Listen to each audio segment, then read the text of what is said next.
My name is Caleb Mercer, and for almost 7 years, I moved across America with everything I owned strapped to my back. Not the polished version people post online. I wasn't sleeping beside lakes with a drone camera flying overhead or writing inspirational captions about freedom. Most of the time, I was dirty, exhausted, and trying to figure out where I could sleep without being chased off by security or woken up by rain leaking through cheap tent fabric. I worked wherever I could. Fruit orchards in Washington, construction cleanup in Nevada, motel laundry rooms in Colorado. I once spent 12 straight days cleaning grease traps behind a diner in Idaho because the owner let me sleep in a storage shed. That was the rhythm of it. Work a little, save a little, move again. At first, I liked living that way. There's something strangely peaceful about becoming invisible. Small towns forget your face within hours. Highways don't care where you came from. You wake up somewhere new often enough that your old life starts feeling like it belonged to somebody else. But after enough years on the road, you start noticing things other travelers ignore. You notice which roads locals refuse to use after dark. You notice when a gas station goes quiet the second you mention a certain place. You notice how quickly America empties once you leave the interstate. That was the part nobody really understood until they traveled through it slowly. People think America feels crowded because they only see airports, cities, highways packed with traffic. But there are huge stretches of the country where you can drive for hours without seeing another person. And when you walk through those places instead of driving, they feel even larger. The silence changes out there, especially near dusk. That's what I remember most about Wyoming. The silence. This happened around 4 years ago, near the end of September. I just finished a temporary ranch job outside Rock Springs and planned on heading north toward Montana before winter got too bad. I didn't have much money left, but I had enough food for a few days and a backpack that had survived worse conditions than it should have. The first day north was normal. Cold wind, open country, long stretches of road with almost nothing around them except dry grass and fencing. Wyoming has a way of making distance feel wrong. Mountains that look an hour away can still be sitting in front of you by sunset. I spent most of the day walking beside a narrow highway until I reached a small town sometime in the afternoon. I don't remember the name anymore. Maybe I never knew it. There wasn't much there. A diner, a gas station, a post office, and a few faded houses sitting low against the hills. The kind of place that looked permanently windblown. I stopped at the diner because my feet were killing me, and the sign outside advertised 99-cent coffee. Inside, there were only a few people. 3 old men near the window, a waitress with silver hair, country music playing softly somewhere in the back. Nobody paid much attention to me at first. That wasn't unusual. Small towns either stare too much or not at all. I ordered coffee and toast because it was cheap and sat near the counter warming my hands against the mug. One of the old men finally spoke while still looking out the window. "You heading north?" For a second, I thought he was talking to someone else. Then the waitress glanced toward me. "Trying to," I said. The old man turned slightly in his chair. Thin face, white hair, eyes pale enough to almost look gray. "You walking?" he asked. "Mostly." He looked down toward my backpack beside the booth. Then he said, "Don't take County Line Road." The diner became quieter after that. Not silent, just quieter. One of the other men stopped eating. The waitress lowered her eyes and started wiping the same spot on the counter repeatedly. I remember giving a small shrug. I wasn't planning to. You might if somebody tells you it saves time. I looked at him more carefully then. "Does it?" He answered after a few seconds. "On a map." One of the men near him muttered something under his breath I couldn't hear. I should have asked more questions. I know that now. But when you travel long enough, You hear strange warnings everywhere. Don't sleep near this creek. Don't stop at that truck stop. Don't hike near those hills. Half the time it's local superstition. The other half it's drunk people trying to scare outsiders. So I nodded and said, "I'll keep that in mind." The old man studied me for another moment. Then he added quietly, "If you hear singing out there, keep walking." That stayed with me more than the road warning. I frowned slightly. Singing? But he had already turned back toward the window. The conversation was over. I finished my coffee, paid, and left. Outside, the wind had picked up harder than before. Dust moved across the road in pale sheets, while the clouds overhead thickened into a dull gray ceiling. I checked my map beside the gas station. County Line Road curved north through open land, before reconnecting with a larger highway farther upstate. If the map was right, it would cut nearly 10 miles off my route. 10 miles matters when you're carrying 40 pounds, especially when the weather starts turning cold. I folded the map and shoved it back into my jacket pocket. For a while, I stayed on the main road. Cars passed every few minutes, but nobody stopped. That didn't bother me. You learn pretty quickly not to expect rides. By late afternoon, my shoulders had started burning from the weight of my backpack. One strap had rubbed the skin near my collarbone, raw enough that I could feel it every time I moved my arm. That was when the pickup truck slowed beside me. Blue Ford, older model. The driver was a woman maybe in her 40s, wearing a heavy canvas jacket and sunglasses, even though the sun was already dropping behind the hills. She rolled down the passenger window. "You need a ride?" she asked. I hesitated for maybe 2 seconds before saying yes. She told me she was only heading a few miles north, but could drop me near a shortcut road. I already knew which road she meant before she said it. "County Line?" I asked. The woman glanced toward me briefly. "You know it?" "Some guy back at the diner told me not to use it." Something shifted in her expression. Not fear, exactly. More like annoyance. "People around here like stories," she said. That should have bothered me.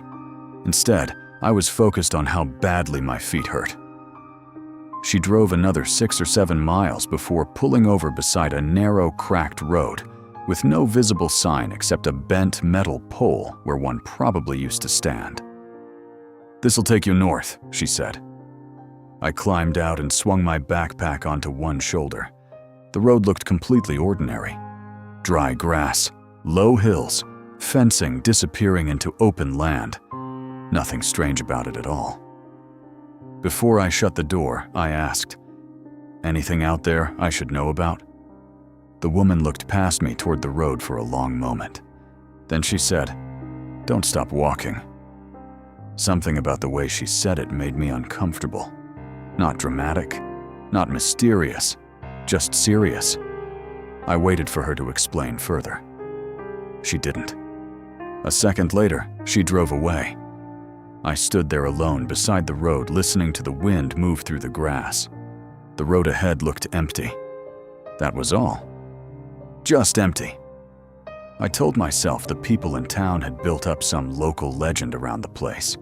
Maybe there'd been an accident years ago. Maybe people disappeared out there during storms. Maybe bored locals liked scaring travelers. That explanation made enough sense to me. So I started walking. The first hour was uneventful. The road climbed gradually through open land, while cold wind pushed steadily against my left side.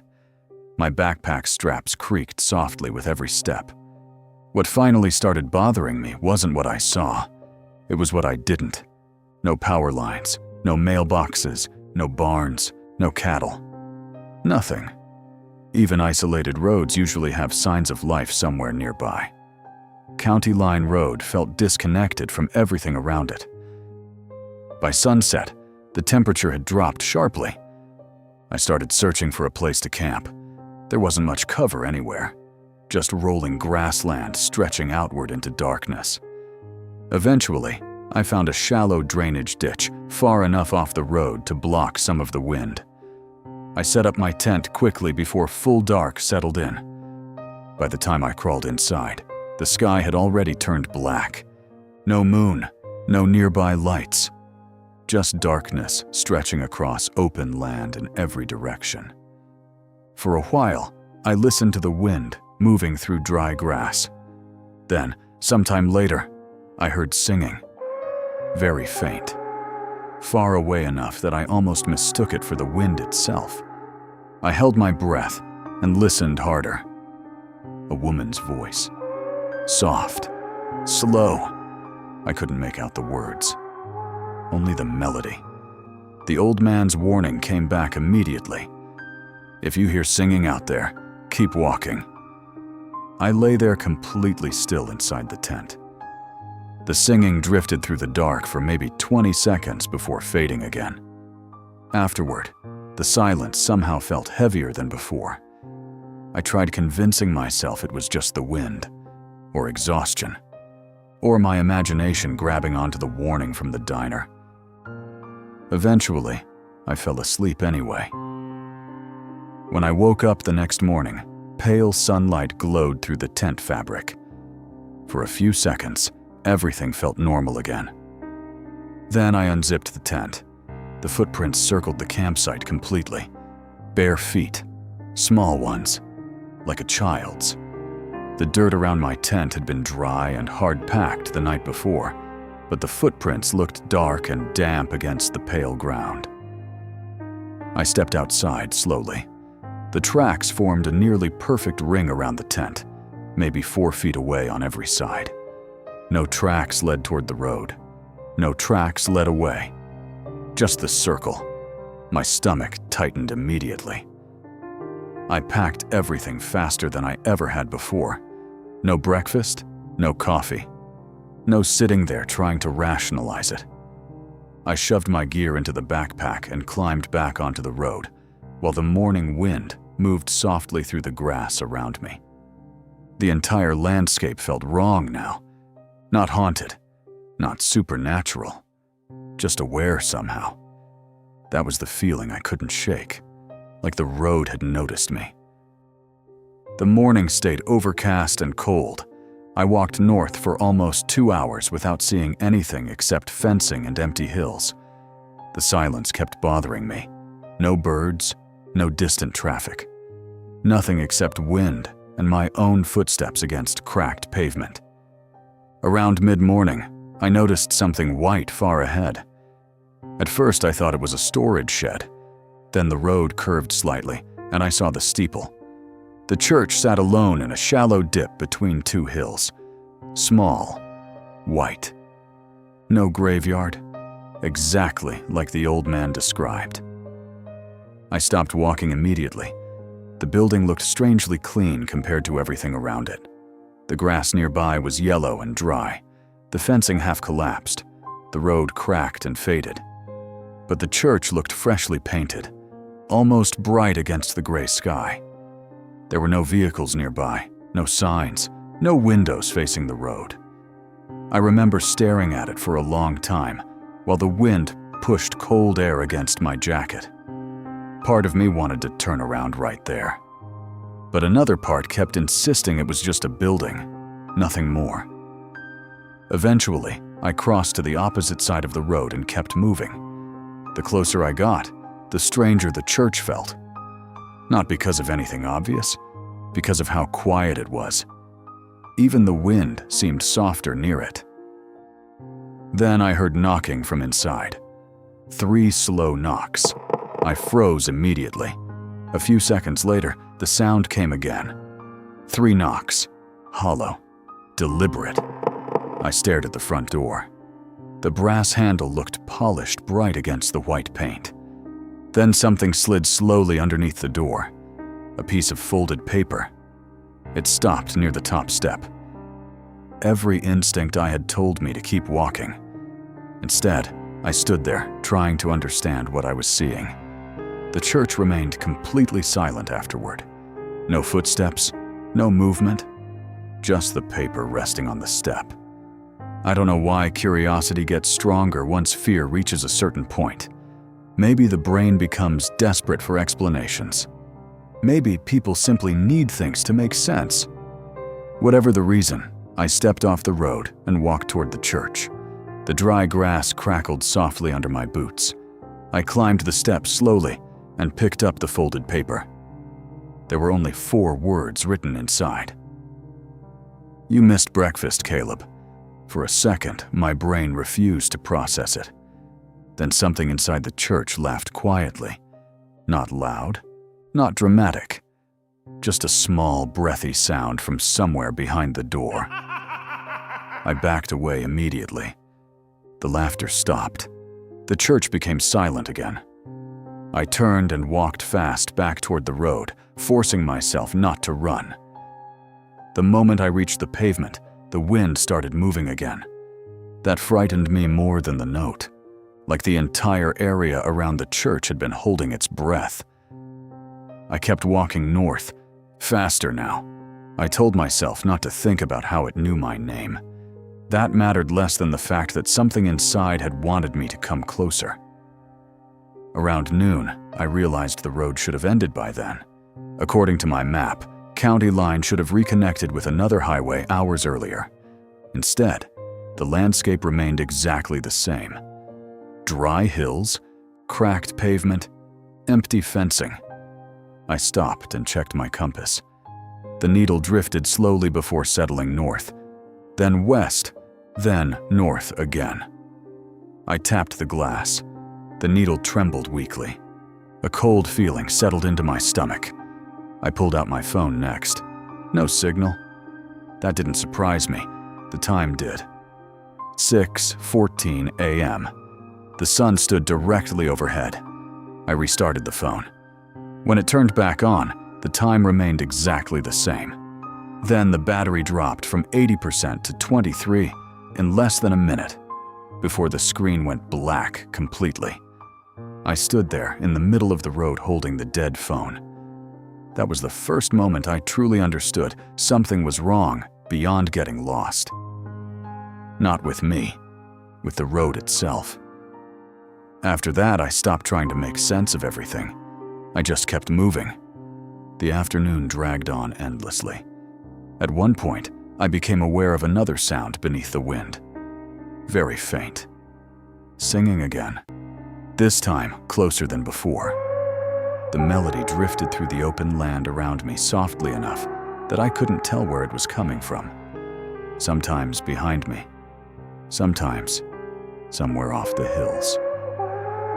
Once, horribly, it sounded like it came from directly ahead. I kept walking. I didn't stop even once. That became the only thing that mattered. Keep moving. By late afternoon, dark clouds had swallowed most of the sky again. The temperature dropped fast enough that I could feel it through my jacket sleeves. That was when I saw the farmhouse. It stood nearly half a mile off the road beside a cluster of cottonwood trees. Old, gray, partially collapsed on one side. A weak yellow light glowed from one of the front windows. I stopped walking immediately. Every instinct I had told me not to leave the road. But another part of me kept staring at that light. I was cold, tired, and more than anything else, I wanted another human being nearby, even briefly. I stood there for almost a full minute before finally climbing over the fence and crossing the field toward the trees. The closer I got, the older the farmhouse looked. The porch sagged badly. Sections of the roof had collapsed inward. One upstairs window hung partially open despite the wind, but the yellow light remained steady. When I reached the edge of the yard, the front door opened. A tall man stepped onto the porch. Dark trousers, white shirt buttoned high at the neck, black hair combed flat against his head. Everything about him looked slightly outdated, not costume-like, just wrong for the present day. "Evening," he called calmly. I stopped near the bottom of the porch steps. "You lost?" I should have said no. Instead, I hesitated too long. The man smiled faintly. Road does that. Something about the way he said it made my stomach tighten immediately. Not threatening. Certain. I glanced toward the lit window beside the door. For a split second, I saw the outline of a woman standing inside. Then she stepped back out of sight. "Do you have a phone?" I asked. The man shook his head once. "No signal reaches here anyway. Do you know how far the highway is?" The smile faded slightly from his face. "That depends." "On what?" I asked. He looked out toward the open fields behind me. "How long the road wants to keep you." The singing started again somewhere inside the house. Soft, gentle. The exact same melody from the night before. Every muscle in my body tightened immediately. The man noticed. "You hear it too?" I took a slow step backward. The porch beneath him never creaked once, not even slightly. "You should keep moving before dark," he said quietly. Then after a pause, he added, "You look tired, Caleb." I hadn't told him my name. The wind stopped completely around the farmhouse. Inside the house, the singing grew slightly louder. That was enough. I turned immediately and walked fast back across the field toward the road. I heard the man's voice behind me one last time. "Don't stop tonight." I didn't look back. The moment my boots touched pavement again, the singing stopped completely. The silence afterward felt worse. Darkness came quickly after the farmhouse. 1 minute, the sky was gray, and the next, it had gone almost completely black. The temperature dropped hard with it. I kept walking. That was the only thing I trusted anymore. Not the map. Not my phone. Not the distance. Just movement. As long as I kept moving north, some part of me believed I still had control over the situation. The road stretched ahead through open land that looked exactly the same in every direction. My flashlight beam only reached a few yards before fading into darkness again. After a while, I stopped checking behind me. Every time I looked back, I expected to see someone standing in the road. The woman from the church, the man from the farmhouse. Something. But the road always stayed empty. That almost made it worse. Around what I guessed was midnight, the wind died completely. The silence afterward felt unnatural. Not quiet. Muted. Like the whole landscape had been wrapped in heavy fabric. My footsteps suddenly sounded too loud. The straps on my backpack creaked sharply every time I shifted my shoulders. Even my breathing seemed wrong. Then I noticed another sound beneath it all. Very soft. Barely there. Footsteps. Not ahead of me. Behind me. I stopped walking immediately. The sound stopped too. I stood perfectly still in the middle of the road, listening to darkness press against the open land around me. Nothing. Then I started walking again. A few seconds later, the footsteps returned. Slow. Matching my pace almost exactly. My throat tightened. I kept moving. The footsteps stayed behind me, never getting closer, never falling farther back, just following. Eventually, I reached a narrow bridge crossing a dry creek bed. It wasn't large, just an old concrete bridge with rusted metal railings on both sides. I stopped at the edge of it because I remembered the warning from the woman in the truck. "Don't stop walking." I looked behind me. The road stretched empty under darkness. No flashlight beams, no figures, no movement. But I could still feel something there. Waiting. I stepped onto the bridge. The concrete sounded hollow under my boots. Halfway across, I heard my mother's voice beneath me. "Caleb?" I froze instantly. The sound came from underneath the bridge, somewhere below the road. Soft. Sleepy. Exactly the way she used to sound when she knocked on my bedroom door before school. My mother had been dead for 9 years. For a few seconds, I couldn't move. "Caleb." The voice sounded closer this time. "You've been walking so long." My chest tightened painfully. Grief does strange things to people. It doesn't disappear cleanly. It waits quietly somewhere deep inside you until something brushes against it again. The voice below the bridge sighed softly. "There you are." I gripped the railing hard enough that my fingers hurt. I knew it wasn't her. Of course I knew. But part of me still wanted to hear it again. That was the dangerous part. Not fear. Hope. "Caleb," my mother's voice whispered. "Come down here." Then another voice spoke beneath the bridge. A man's voice, hoarse and low. "Don't answer." I went completely still. The second voice continued. "Keep walking." My mother's tone changed immediately. Not louder. Sharper somehow. "Caleb, don't listen to him." The man spoke again. "It wants you to stop." The flashlight trembled violently in my hand. I stared straight ahead at the far side of the bridge, maybe 30 feet away. That was all? 30 feet. "Caleb." I stepped forward. The voice below the bridge laughed softly. "You were always stubborn." I kept walking. Halfway across, something tapped beneath the concrete. Once, then again. Then dozens of taps, all at once. Small, sharp sounds scraping along the underside of the bridge, like fingernails. My mother's voice rose slightly. "Look at me." I didn't. The tapping followed beneath my feet as I moved. "Caleb." The voice sounded directly below me now. "Please." I kept my eyes forward and walked faster. The scratching intensified underneath the bridge. Dozens of frantic nails scraping concrete. Then something struck the underside hard enough to vibrate through my boots. I nearly ran the rest of the way. The moment I stepped off the bridge, every sound stopped instantly. No scratching. No voices.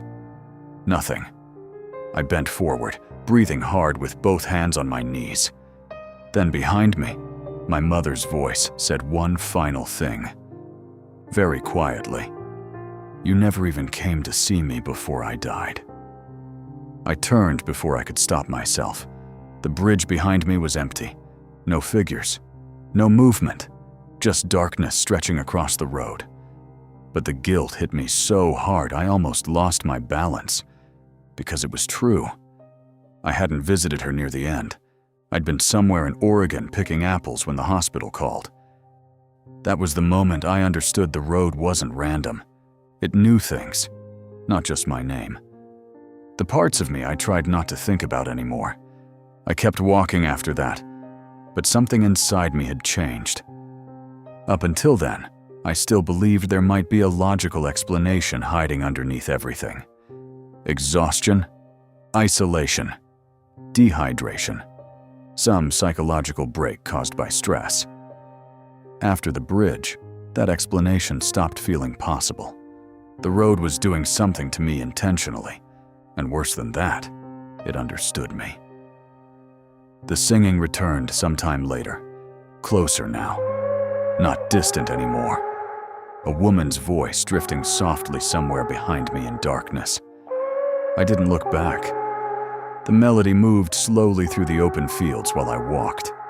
At one point, I realized I recognized it. It was an old lullaby my mother used to hum when I was little. My blood went cold. I started walking faster. The singing matched my pace. Soft, patient, never closer, never farther away. Then somewhere out in the darkness beside the road, I heard another voice whisper, "He's slowing down." A second voice answered, "Tired people stay." I broke into a run. My backpack slammed painfully against my shoulders, while my flashlight beam bounced wildly across pavement ahead of me. The singing stopped immediately. That frightened me more than hearing it. The road ahead dipped downward between low hills. At the bottom sat a gas station, a small one, old-fashioned. 2 pumps out front beneath a faded metal awning. Yellow fluorescent light glowed weakly through the front windows. For a second, relief hit me so hard it almost hurt. Light. A building. Maybe people. Maybe a phone. Then I remembered the farmhouse, the church, the road. I slowed down. The gas station looked real. Too real. That was the problem. Every detail felt painfully normal. A cigarette ad near the window. A stack of firewood beside the ice machine. Coffee signs hanging crooked behind dusty glass. And after everything I'd already seen, normality itself had become suspicious. Still, I needed water badly. My bottle was almost empty. My throat felt raw from cold air and exhaustion. I stood outside the station for nearly a minute before finally walking toward the door. The bell above it rang softly when I stepped inside. Warm air wrapped around me immediately. The smell hit next. Old coffee. Dust. Something sweet rotting somewhere out of sight. The lights buzzed overhead. Rows of shelves stretched through narrow aisles filled with faded products I didn't fully recognize. Candy wrappers from decades ago. Old canned goods. Glass soda bottles. Everything looked slightly outdated. Not abandoned. Frozen. There was no clerk behind the counter. I walked slowly toward the cooler near the back. The glass door felt cold beneath my hand. Inside were rows of bottled water. Real water. Condensation beaded along the plastic. I grabbed 2 immediately. Then I noticed my reflection in the cooler door. Someone stood behind me. A boy. Maybe 11 years old. Thin. Pale. Wearing a yellow raincoat that looked damp despite the dry air outside. I spun around. The boy stood at the end of the aisle watching me silently. His expression wasn't threatening. That somehow made him worse. "Are you lost?" he asked softly. I didn't answer. The boy glanced toward the bottles in my hands. "They don't like stealing." "I'll pay." "With what?" I walked toward the counter slowly without taking my eyes off him. The boy remained perfectly still. I set several crumpled bills beside the register. The boy watched quietly. Then he said, "That used to work." Something moved in the back room behind the counter. A heavy sound, slow footsteps. The boy's face changed immediately. Not fear exactly. Recognition. "You should leave now," he whispered. The footsteps continued, heavy, deliberate. A door creaked slowly open somewhere behind the counter. I heard breathing. Wet. Deep. Then a voice said, "Customer." One word. Flat and emotionless. The boy stepped closer, suddenly, and grabbed my sleeve. His hand felt freezing cold. "Don't let him count you." Every hair on my arm stood up instantly. The breathing behind the counter grew louder. I backed toward the door. The bell rang again as I shoved it open and stumbled outside. Behind me, the cash register started ringing violently, metal clattering over and over. The sound followed me out into the night while I backed away from the building. The boy remained visible through the front window, still watching me. Then the lights inside the gas station went dark all at once. The ringing stopped. The entire building disappeared into darkness. I turned and walked away from it as fast as I could without running. A few minutes later, I looked back. The gas station was gone. Only the road remained. The night after, the gas station felt endless. My legs had started shaking from exhaustion by then. Every step hurt. My shoulders burned beneath the backpack straps, and the cold air scraped painfully through my throat every time I breathed. I'd stopped trying to understand where I was. The road no longer felt like a real place connected to the rest of Wyoming. It felt separate from everything else. like something unfinished. The singing returned again sometime after the gas station vanished, closer than ever before. This time, it sounded almost beside me. A woman was humming softly somewhere out in the darkness, just beyond the flashlight beam. I kept walking without looking. That had become instinct now. Don't answer. Don't stop. Don't look too long at anything. The road wanted attention. That was what I finally understood. Every time I focused on something too deeply, it seemed to grow stronger. The church wanted me to approach it. The farmhouse wanted me to stay. The bridge wanted me to listen. The road fed on hesitation. Around what felt like 3 or 4 in the morning, I saw headlights ahead. Real headlights, moving toward me. For a second, I almost collapsed from relief. A vehicle approached slowly through darkness. Old brown station wagon, one headlight brighter than the other. The car pulled onto the shoulder beside me and stopped. The driver was an elderly man wearing a brown coat and a faded baseball cap. His face looked exhausted, but normal. Beautifully normal. He rolled down the window. "You trying to freeze to death out here?" His voice sounded rough and human enough that I nearly cried. "I need help," I said immediately. The old man studied me carefully. "How long you been on County Line?" "I don't know." His jaw tightened slightly. That's usually the answer. I stepped closer to the car. "Can you get me out of here?" The old man looked down the empty road behind me before answering. "Maybe.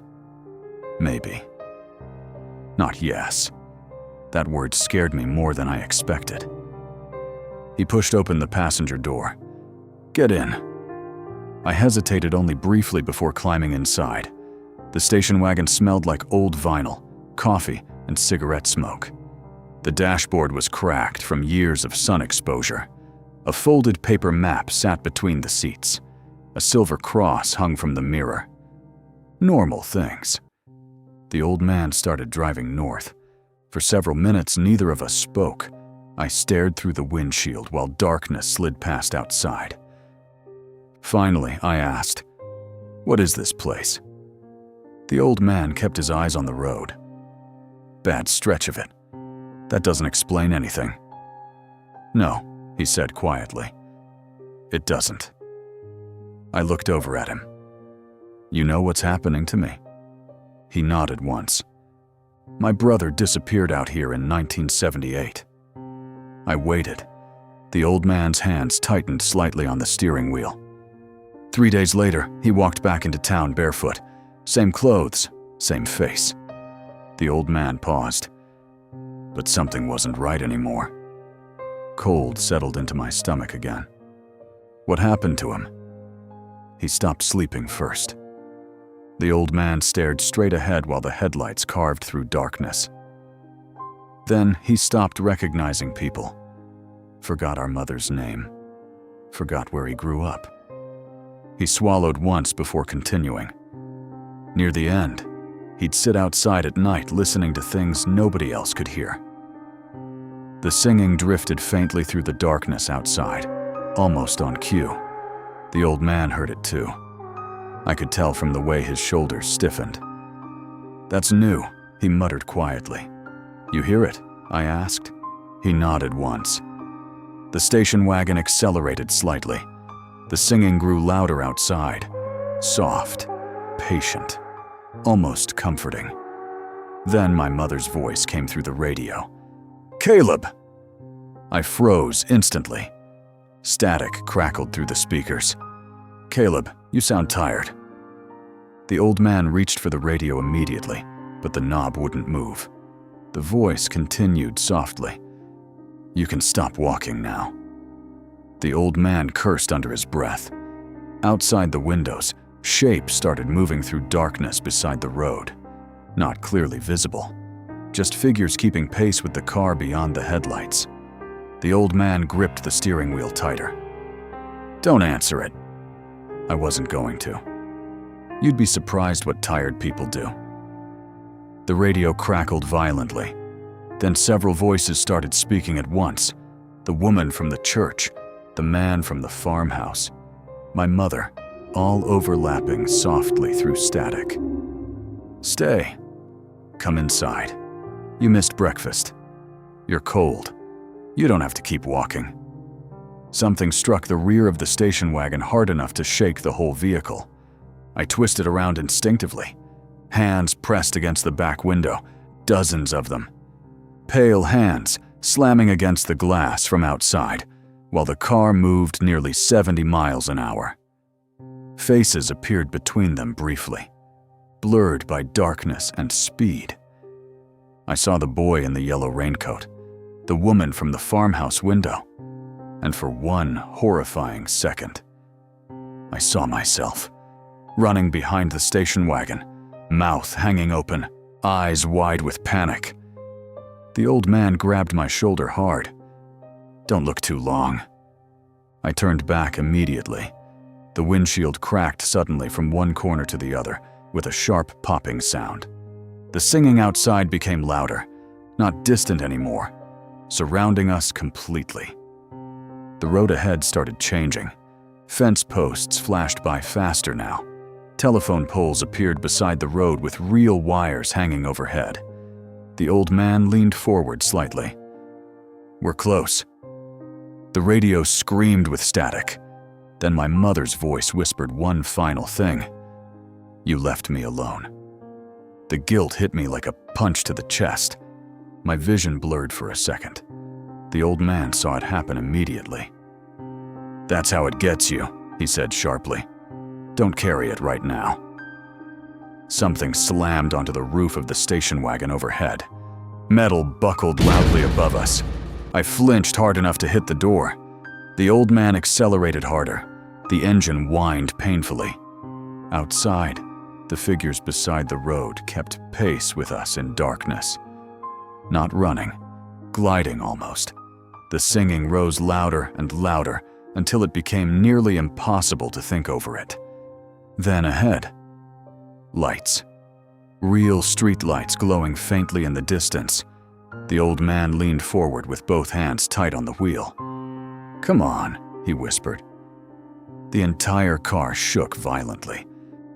Something hit us from behind, hard enough to fishtail the station wagon sideways across the road. I grabbed the dashboard instinctively. The tires screamed. The old man fought the wheel while the singing outside suddenly became furious. Not soft anymore, angry, desperate. The headlights ahead grew brighter. Telephone poles, road signs, a real intersection. The station wagon slammed forward one final time, and everything stopped. Silence, complete silence. For several seconds, neither of us moved. Then I realized we were sitting crooked at a paved intersection beneath an actual streetlight. A stop sign stood nearby. Power lines stretched overhead. Farther away, I could see lights from a small town glowing against the darkness. Real lights. The old man slumped forward, breathing hard against the steering wheel. "You okay?" I asked. He nodded weakly. "Get out. You're hurt. Get out now." I pushed open the passenger door and stepped onto the pavement.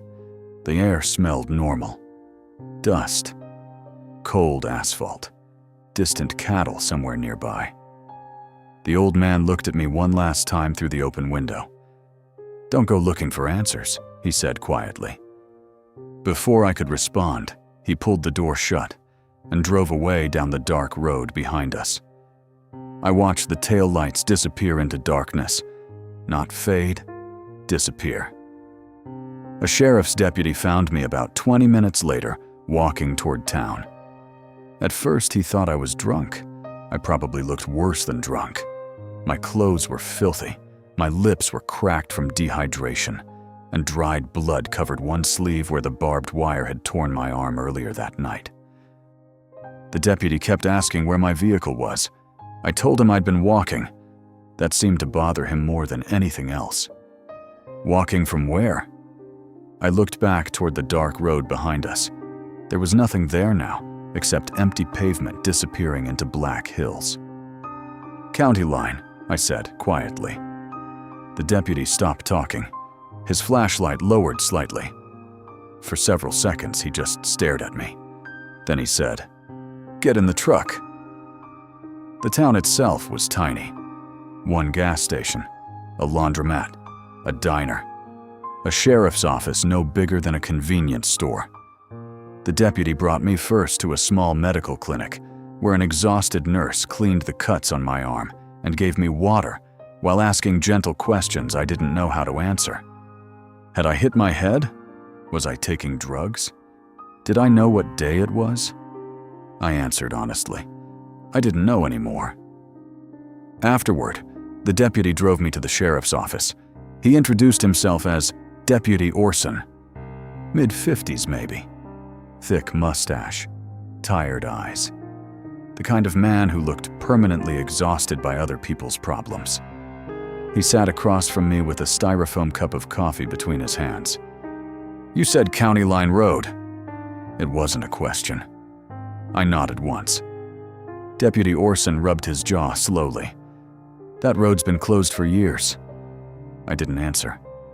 Part of me already expected that. He reached over and unfolded a county map across the desk. County Line Road appeared near the southern edge. But unlike my map, it stopped abruptly after only a few miles. A thick black X marked the rest. "Storm washed most of it out 6 years ago," he said. "County never rebuilt it." I stared at the map. That's impossible. Deputy Orson studied me carefully. "You telling me you walked through there?" "Yes." His expression tightened slightly. Then he asked quietly, "Did you hear singing?" Every muscle in my body went cold. The room stayed silent for several seconds. Finally, I said, "How do you know about that?" The deputy leaned back slowly in his chair. "My grandfather used to talk about it." I waited for him to continue. Instead, he looked toward the dark office window. "People disappear out there sometimes," he said quietly. "Not often anymore, but enough." Disappear how? Usually hikers, drifters, travelers cutting through because they think it saves time. His eyes returned to me. Tired people. That phrase hit me harder than I expected. The same wording from the voices on the road. The deputy noticed my reaction immediately. "What happened out there, Caleb?" For a moment, I almost told him everything. The church, the farmhouse, the bridge, the voices. But hearing it out loud suddenly felt dangerous somehow. Like speaking about the road too clearly might make it notice me again. So instead, I said, "I got lost." Deputy Orson looked unconvinced, but he didn't push further. He let me sleep that night in a small room above the laundromat owned by his cousin. I barely slept at all. Every time the pipes groaned inside the walls or wind brushed the windows outside, I woke up immediately expecting to hear singing again. At one point near dawn, I dreamed about the bridge. Only this time, I looked down. Something stood beneath it, staring up at me, wearing my mother's face. I woke up gasping hard enough that my chest hurt. The next morning, I walked through town trying to convince myself that everything from the road had stayed there. Daylight helped a little. Normal towns have a way of shrinking fear. Cars passing, dogs barking, people drinking coffee inside diners. Reality feels stronger around ordinary things. Still, something felt wrong inside me afterward. Not possessed, not cursed, just altered somehow. Like part of my brain had stopped trusting the world completely. Around noon, I returned to the diner from the day before. The bell above the door rang softly as I stepped inside. The same waitress stood behind the counter. The same old men sat near the window. The moment they saw me, the entire diner became quiet. Not dramatically quiet. The kind of silence where people stop pretending not to notice something. I sat near the counter slowly. The waitress poured coffee without asking. Her hand shook slightly while setting the cup down. One of the old men finally spoke. "The road let you go." His voice sounded almost disappointed. I looked toward him. The pale-eyed man from before studied me carefully. "You saw the church?" I nodded once. Nobody looked surprised. Another old man muttered softly, "Jesus." I wrapped both hands around the coffee cup just to steady them. "What is that place?" the pale-eyed man answered after a long pause. "No one really knows." "That's not true." "It is around here." He leaned back slightly in his chair. "My grandfather used to say the road changes depending on who's walking it." I stared at him. "What does that mean?" "It finds tired things." The waitress looked visibly uncomfortable hearing him talk about it. "You shouldn't discuss this stuff," she whispered, but the old man ignored her. "Years ago," he continued quietly, "people used to say travelers heard voices out there before winter storms. Folks freezing to death on the road. Ranch hands getting turned around in the dark." His eyes drifted briefly toward the window. Then eventually the stories got stranger. I remembered the bridge immediately, my mother's voice, the guilt, the things it knew. "It knew things about me," I said before I could stop myself. The old man nodded slowly. "It usually does." A cold feeling settled into my stomach again. "Usually?" The waitress interrupted sharply. "That's enough." The old man finally went quiet after that. I finished half the coffee before asking the question that had been sitting in my head since the intersection. "The man who picked me up." Nobody answered immediately. "He drove an old station wagon," I continued. "Brown coat, baseball cap." The waitress froze. One of the old men looked down at his plate. Finally, the pale-eyed man asked quietly, "Did he say his brother disappeared out there?" My chest tightened instantly. "Yes." The diner became completely silent. The waitress slowly sat down behind the counter like her legs had weakened. I looked between them. "What?" The pale-eyed man rubbed one hand across his jaw before answering. "That sounds like Henry Vale." "Where can I find him?" Nobody spoke. Then the waitress whispered, "You can't." I stared at her. Henry died in 1991. The air inside the diner suddenly felt much colder. "What?" "Car wreck," the pale-eyed man said quietly. "County Line Road." Nobody looked at me after that. The waitress stood again and refilled my coffee with trembling hands. I never drank it. I left town an hour later on a Greyhound bus heading east. For almost a year afterward, I stopped backpacking entirely. I got a warehouse job outside Denver, rented a small room, bought decent shoes, tried living a normal life again. And for a while, it almost worked. But some experiences don't stay where they happen. That road followed me differently, not physically, mentally. Certain things changed afterward. I stopped taking shortcuts. I stopped walking unfamiliar roads near dusk. And any time I heard distant singing, even from a television or another apartment, my entire body tensed before my brain caught up. The strangest part wasn't fear, it was guilt. That road found things inside me I had spent years trying not to think about. My mother died alone in a hospital while I worked hundreds of miles away. The exhaustion, the loneliness, the part of me that kept wandering because standing still felt harder. Sometimes I still wonder if that's why the road noticed me at all. Maybe places like that don't want everyone. Maybe they only open for people already carrying something heavy inside them. I still travel now, not the same way as before. I move slower, stay closer to towns, sleep indoors more often than I used to. But every once in a while, usually late at night in some bus station or roadside diner, I'll overhear somebody talking about a shortcut road somewhere out west. Some old county road barely marked on maps anymore, a road locals tell people not to use after dark. Most of the time, it's probably nothing. Just old pavement and bad weather. But sometimes I think about Wyoming.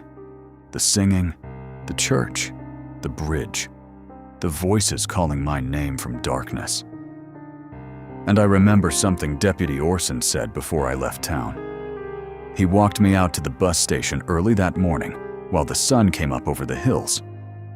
Right before the bus arrived, he looked at me and said, "You know the worst part about roads like that?" I remember shaking my head. The deputy watched the empty highway for a long moment before answering. "They learn what almost made you stop walking." Then the bus arrived, and I never went back to Wyoming again.